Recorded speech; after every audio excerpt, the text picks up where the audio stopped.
thank you, Karen. And thank you, all of you, for being in the fight. Patriots, it's time to take back our country. It's time to take back our country because we are under attack from the People's Republic of China, and Joe Biden is not defending us. So much to talk about. Let's get started. And we get started in our turbulent new era. And in this era, we are seeing wars in Ukraine, and basically insurgencies in North Africa that look like wars, and in the Middle East. What do these all have in common? These are all China's proxy wars. As Frank talked about, China green-lighted Russia's invasion of Ukraine, and since then has been supporting Moscow across the board in the war. In North Africa, both China and Russia have been fueling these insurgencies through money and through other ways. And of course, there is Iran. Iran would not be able to afford its attacks on Israel were it not for increased oil purchases from China. And by the way, all of Iran's terrorist proxies, Hamas, Hezbollah, the Houthi militia, they all have massive quantities of Chinese weapons. Now, a lot of people say, look, these are just regional wars.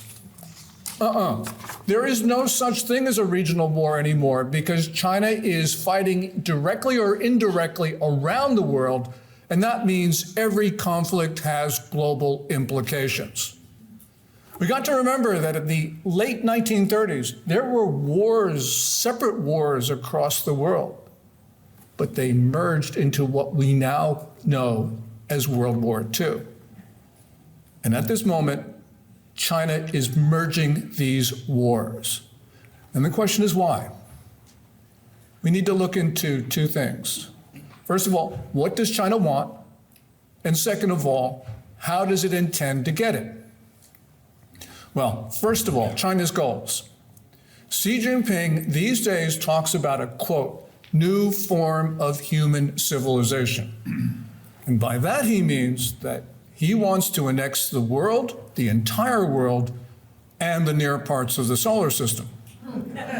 Yeah, it sounds ludicrous, but no, I'm not exaggerating. With regard to planet Earth, Xi Jinping has been trying to impose China's imperial-era system where Chinese emperors believed that they not only had the mandate of heaven to rule what they called Tianxia, or all under heaven, but that heaven actually compelled them to do so. With regard to the heavenly bodies, since 2017, Chinese officials have been talking about the Moon and Mars as sovereign Chinese territory. Look, we now know that Xi Jinping is the most aggressive and ambitious ruler in history. Question is, how does he intend to get it? Well, first of all, he believes, as Frank has just talked about, by the way, it's always terrible talking after Frank because he takes all the good points.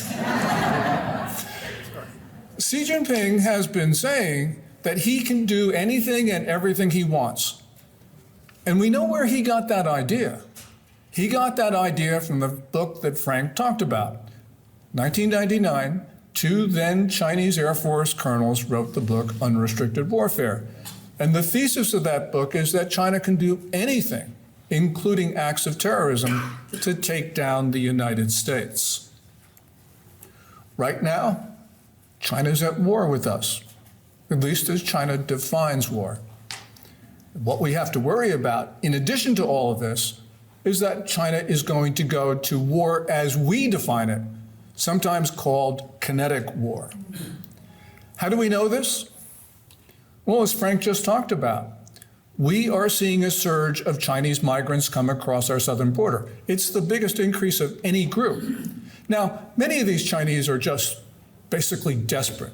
They're not even poor Chinese, they're middle class. They've given up everything because they believe that China is done and they want to come to the United States. But in addition, we are seeing sinister looking elements. U.S. Border Patrol has been watching packs of Chinese males, groups of 5 to 15, of military age, traveling without family members, pretending not to speak English, engaging in Chinese military rituals, and they're coming into our country. Border Patrol knows that some of them have links to the Chinese military. And at the end of last month, on the website of a group called Defiant America, we started seeing videos of Chinese migrants who had been in the U.S. less than 3 weeks, who came across with no money and no identification. And what were they doing? They were taking target practice with pistols and sniper rifles.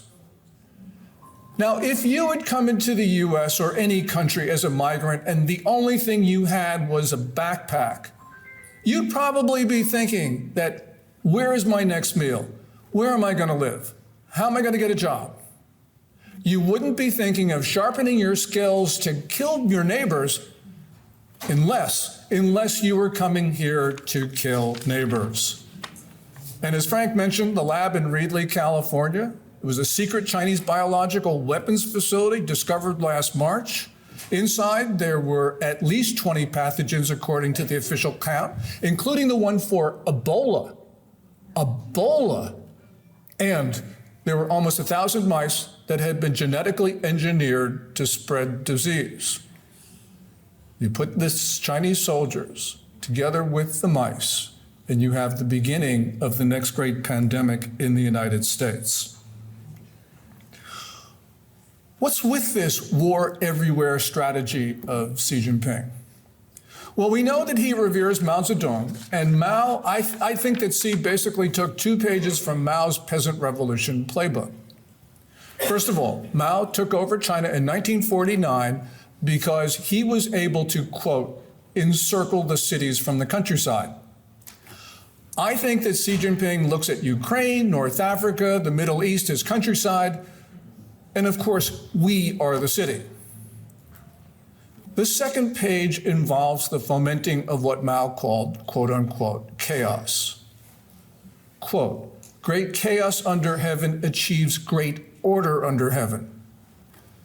Those words came from a letter that Mao Zedong wrote in 1966 to his wife, Chang. And by great order under heaven, he was referring to worldwide Chinese rule.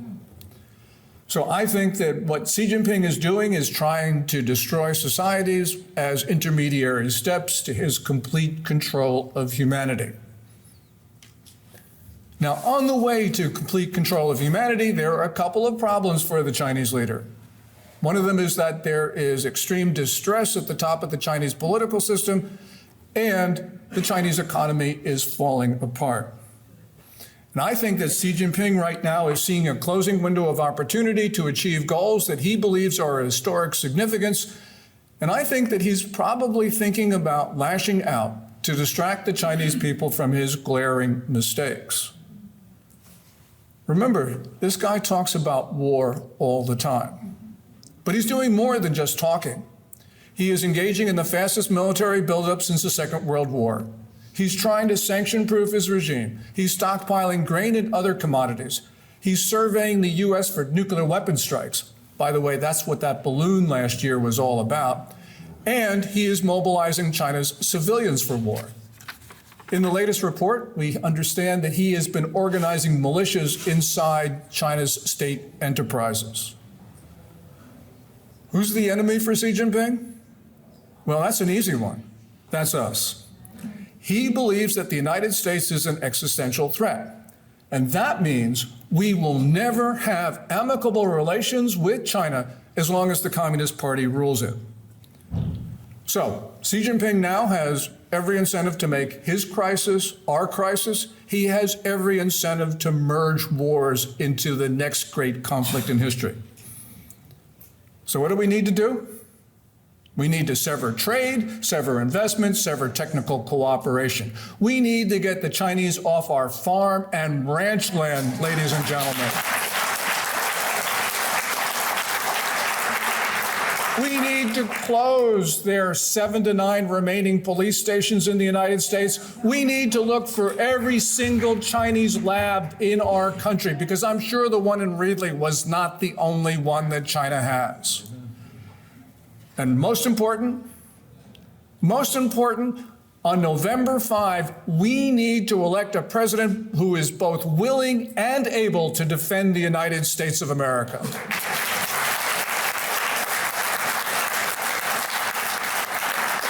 We, ladies and gentlemen, do not have a moment to lose. We have got to act now. God bless the United States of America.